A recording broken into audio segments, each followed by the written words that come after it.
Being on the back. I am female in my mid-30s and have been married for almost 10 years. I will spare everyone the full story or of what I did or why I did it. So, I had an emotional affair with a guy I worked with that lasted nearly 3 years. I fell very madly in love with him. I know what I did was horrible. I feel bad for what I did, but I make no excuses. Anyway, early this year in January, things came to a head when I was laid off from my job, and it essentially ended the affair I had with him. In the subsequent weeks of not seeing him daily, I fell into a deep depression, and my husband had figured out I was in love with this man. I suppose I didn't fully realize the extent of my feelings until that moment.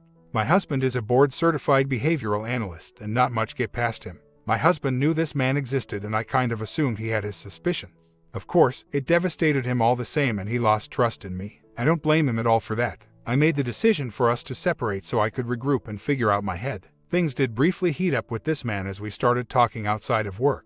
I really thought we would be together and I would leave my husband for him. However, in the coming months we spoke less and less until he eventually stopped talking to me altogether. I will not get into great detail about how much I ended up hurt by him. My mental health took a downward spiral. In the time I was separated from hubby, I slept with several men, as many as 4 in a short span of time. I suppose I was trying to fill a void had left by this man. I was always chasing the way he made me feel but never found it again. In the present time, my husband and I are back together. Being together makes more sense financially and with the kids. Also, my husband is not the type of guy who can be alone. I suppose I felt being with him was better than being alone myself. We have both been in therapy, separate and together. He has worked on forgiving me and trusting me again. Our marriage is probably as good and as strong as it's going to be, but to be honest, my love for him is just not there anymore. I care deeply for him, but once I have felt that love for the other guy, the love for my husband just cannot go back to what it was. Even after all these months of therapy, I struggle to get over him and can't stop wanting what I can't have. I also still struggle with the loss of the job I loved and trying to find that again. Just like how I was sleeping with quite a few men, I am also on my 4th job since the beginning of the year. Now, I finally where I want to be job-wise and my marriage is stable. So why am I still not over this man, and how do I get over him? I have tried and tried. I am not delusional, and I know he is not going to come back and sweep me off my feet. However, I cannot forget him. The pain hasn't stopped hurting for a second. Do I just need to give it more time? It's been almost a year. How much more time do I need to give myself? I feel like it's an eternity, yet not a long time at all. It's very sad that I'm probably more in love with this man as time goes on, and I am very sad and pathetic. How can I start to move on with my life? My friends tell me I need to do stuff like delete his old texts and his number from my phone and throw away old gifts from him. However, just the mere thought of that makes me want to break down in a panic attack. I still have so much pain, hurt, and anger towards him I feel like I will never heal. Has anyone dealt with anything similar, and any tips on how to cope? It's been a few more months, and the situation hasn't changed as much as I hoped it would. I'm still at a job I love, my marriage is hanging by a thread of convenience, and my heart, well, it's as shattered as ever. Despite the advice from friends, therapists, and self-help books, deleting old texts and throwing away gifts isn't as simple as hitting the erase button on my emotions.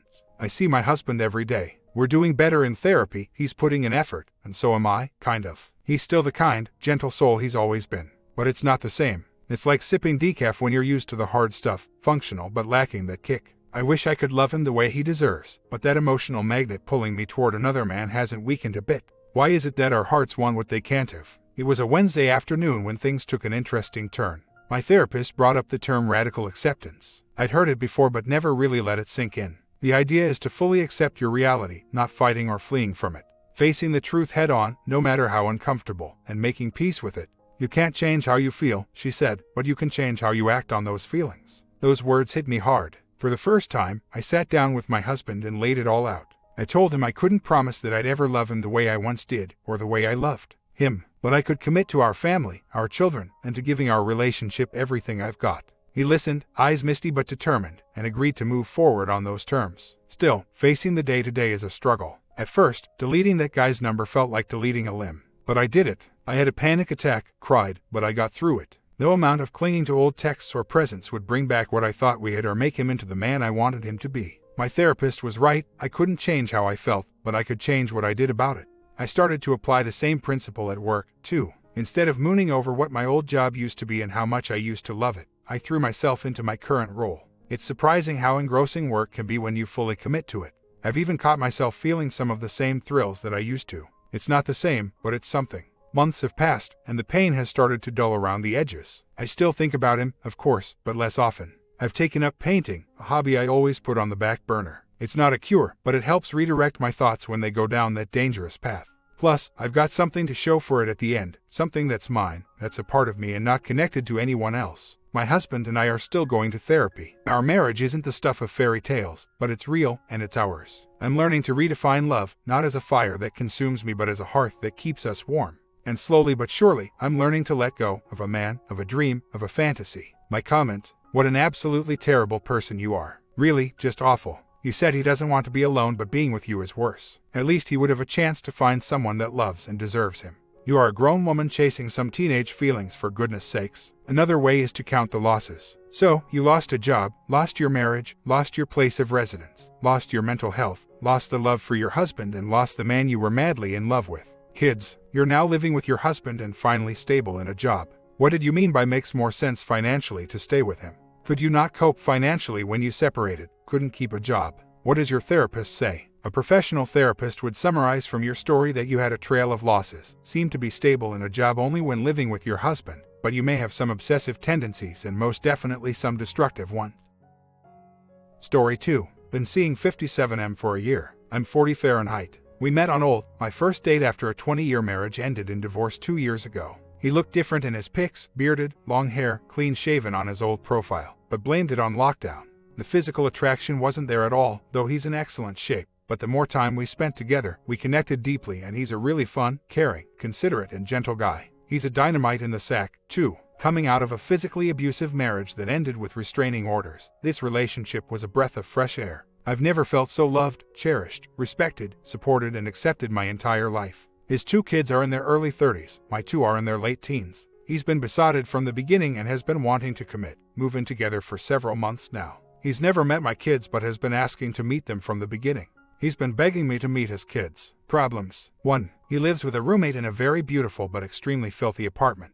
He's gainfully employed with a 6-figure salary but is stuck with high alimony payments to his ex-wife. I'm very organized financially, great career, have my own clean and tidy condo. His seemingly financial instability and untidiness bothers me. 2. He recently revealed that he cheated on his ex-wife for the entire marriage. They weren't compatible and he married her because he got her pregnant. I am disgusted because my ex-husband was a serial cheater. He says he has changed and would never cheat on a partner again. 3. He recently revealed he's into the swinging lifestyle and has visited dirty clubs and had orgies with strangers. I'm into monogamy and vanilla bonding, so this isn't my thing at all. Right now, he's sensed I'm pulling back and I'm wondering what to do. I cannot flake forever. I know I should end it. I tried to a month before. He said he's giving me time to think about it, that I shouldn't make rush decisions. I firmly ended it again last night by text, but he's still texting and checking in on me and asking to drop dinner at my door. I don't do casual bonding, but I asked for exclusively when we started being physically active 6 months after we met. He wouldn't commit to that since I said I wasn't ready to move in together. There are other reasons too. He started copying my lifestyle, and I found this eerie. Joined a gym too, started jogging too, got rid of his old truck and got a new car too, just like mine. Got into a contract to buy a home when I didn't want to be part of that. He canceled the agreement, talked about switching careers and joining my field, etc. I can't keep him around as a booty call either. I have to end it firmly, perhaps block him.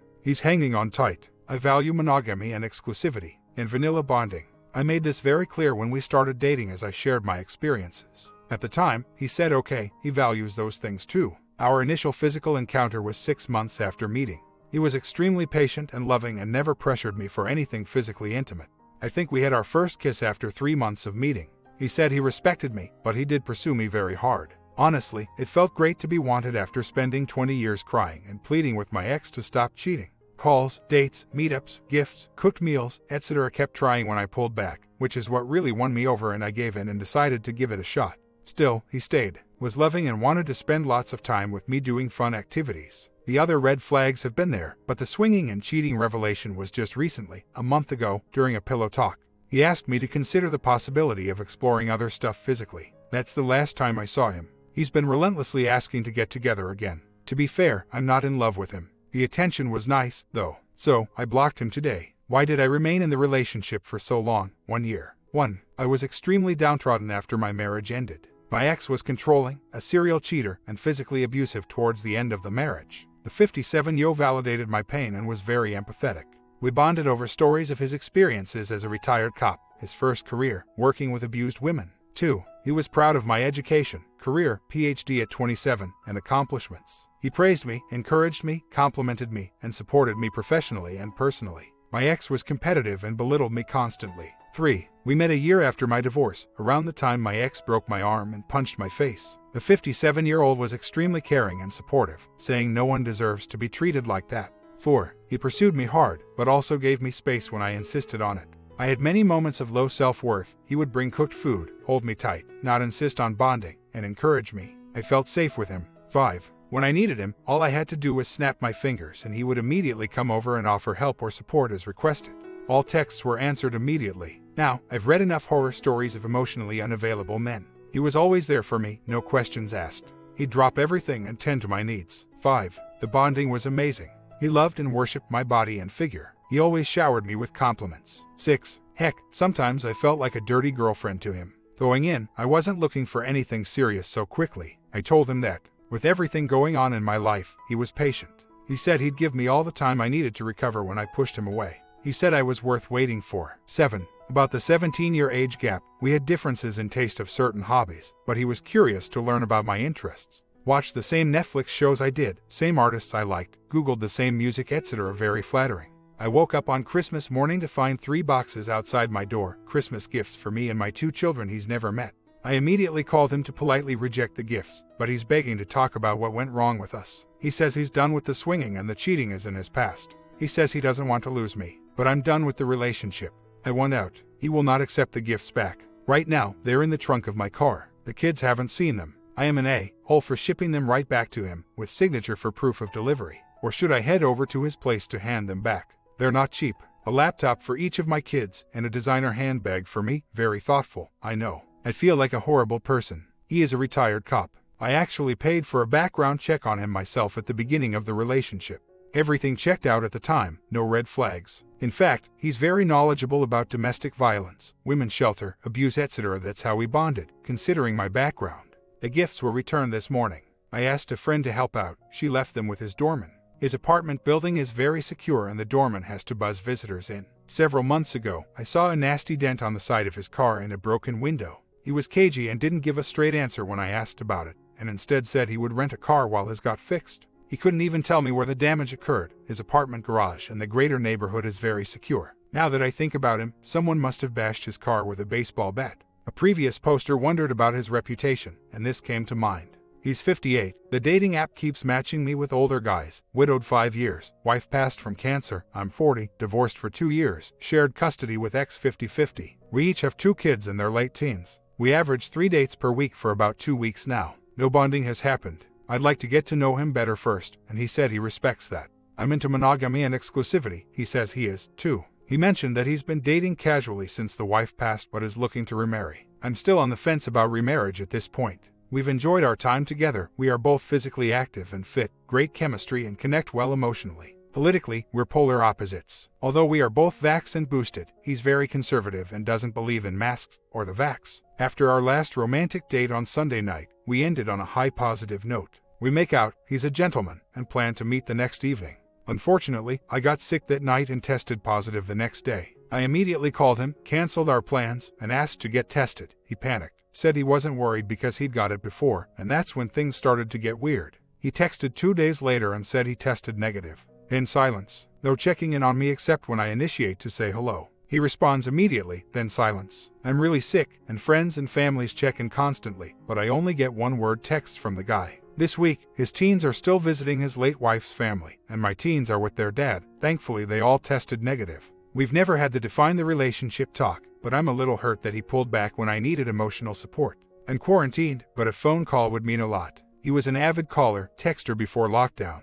He did mention earlier that he watched his wife suffer and he never wants to go through that ever again. He talks about his wife a lot, and I don't mind listening to their great love life. I actually find it inspiring. Is it too early to expect a little empathy from someone I've known for about 2 weeks? Regarding no bonding, are there men who honestly believe that this played a role in what I think was lack of compassion in his part? There's no mean lackluster effort from the men. Don't many guys ghost anyway after bonding? This is a question for the guys that brought up the no bonding yet issue. And now the barrage of texts is coming in again. Back-to-back texts all from him. Paraphrasing. Good morning, are you snowed in, too? I hope you're better. I have to work from home, crazy weather. Are you work from home too? I hope you got my card. The holiday season is usually tough for me. Hope to see you again and explain. I only responded to weather and work from home text. Is ghosting in order here? Or meet up to listen to his explanation first? This is hard. The texting used to be so much fun. 2 weeks. Yes, isn't much, I know. It isn't a relationship, I know. I also know I'm not his girlfriend, but we're dating, for Christ's sake. But when a guy initiates contact frequently, texting and calling, asks me out on dates, we spend 3+ hours on each of 6 the plus dates, and that's a very high frequency, then suddenly goes colder when I get sick, that's hurtful.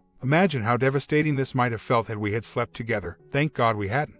Maybe I was expecting too much. But seriously, if you're dating someone who gets sick, pick up the bloody phone and call them. Check in. I initiated the texts, he left me on read for hours, or didn't respond. Seriously, all because I got sick. Maybe I'm comparing this guy to the 2 relationships I've had in my life, my ex-husband and an ex-boyfriend with a swinging lifestyle, both of whom seriously love-bombed me from day one. I married my ex-husband within 1 month of meeting. Yikes, but I was 18, and I know the age difference with this guy is huge. I don't know, but I sort of like this guy. We had the kind of meetup where you get off a dating site, see someone in real life and instantly like what you see. I'm told that doesn't happen frequently. So, I'll see him again on Wednesday. He's asked to have dinner last day of quarantine. Only because I kind of sort of liked him. He's smart, chill, extremely patient, and not pushy at all. Perhaps I've only dated pushy type guys. I'm not going to sleep with him, however, until I can trust that he won't run for the hills when I need his emotional support the most. I get very attached easily, and bonding will complicate things, especially since I already like him. The texting is back on top gear again, the whole afternoon today, and I think it's because he knows I'm bouncing back fast. Go figure. Few months later, I started seeing this great guy. About 2 months in, he's extremely fun, respectful, kind, generous, upbeat, and is smitten by me. Many dates, lots of makeout sessions. No bonding yet. Problems. He's a sloppy kisser. Open mouth, saliva, swallowing my mouth, etc. I'm not a fan of that. I love to kiss. The last date was kind of heated, hot makeout session in his car, and I'm expecting we're headed to bonding. I'm not there yet, and he's been respectful of my boundaries. Oh, and he was in a dead bedroom with his ex-wife for years, so intimacy is extremely important to him, but he's been patient with me. He's very affectionate though. In the meantime, what to do with the bad kissing? Communicate. Teach him. We're both affectionate, cuddly, hand-holding, PDA, etc. Update. Things are progressing very well. He's attentive, communicates well, and generally seems like a kind, honest man. The kissing has improved and we're having a great intimate relationship. We're both busy and see each other twice a week. After our last physical encounter, I sort of threw him out because I had a busy evening. He texted later to say he's not looking for booty calls but wants a serious relationship. Music to my ears, to be honest. I'm a little hesitant because he seems too good to be true. I'd hate to be disappointed and I feel safer holding back. Another update. We've been together about 5 months with my boyfriend. He has a birthday coming up in 2 weeks. I must say, he's giving, generous, kind and sweet. We're both smitten. I travel twice a month for work, usually for a night or 2. I invited boyfriend to tag along for a night away. 4 hours drive one way. We could spend Friday night together, hotel corporate paid, meals split, and return Saturday or Sunday. I told him to consider the trip an early birthday present. It's a beautiful beach destination. He was so excited but declined at the last moment. He's been distant since then. Did I emasculate him? And OP asked the big question. What does feel needed mean to you in a relationship? For instance, woman is financially and emotionally independent, lives alone, and doesn't necessarily need you in her life, but wants you to complement her life. She has her own hobbies and social life independent of you. Woman B is needs you financially, emotionally, and socially. Needs rescuing and validation 24/7. Her whole world falls apart when you're not in it. She needs to be taken care of, by you or anyone else. Let's say there's a woman C, a traditional woman who prefers a man to make the decision, hold the doors, form the significant couple opinions such as where and how to vacation. The man selects which friends will be mutual friends. The man holds the more outwardly prestigious role in the relationship, pays for the dinners, always drives the car, chooses when and how physical relations occur, etc. Woman C has a very low drive. Finally, woman D, an overweight, high school dropout with, sometimes, substance abuse problems, makes you laugh and enjoys life in the same way. With D, you get a strong and intelligent woman, a survivor of a crappy childhood, a partner in life, and a partner in crime, celebrating life together, with intimacy and affection without smothering or neediness, being big kids together, matched physical drive. But D has 3 children with 3 deadbeat dads, works only 10 hours a week, and needs your financial support. Which one would you choose and why? My comment, I would choose woman A easily. A strong woman makes a strong relationship. I have no interest in being a white knight. A short open ending, which one would you choose? Comment down below, and a longer video coming later today. See you there.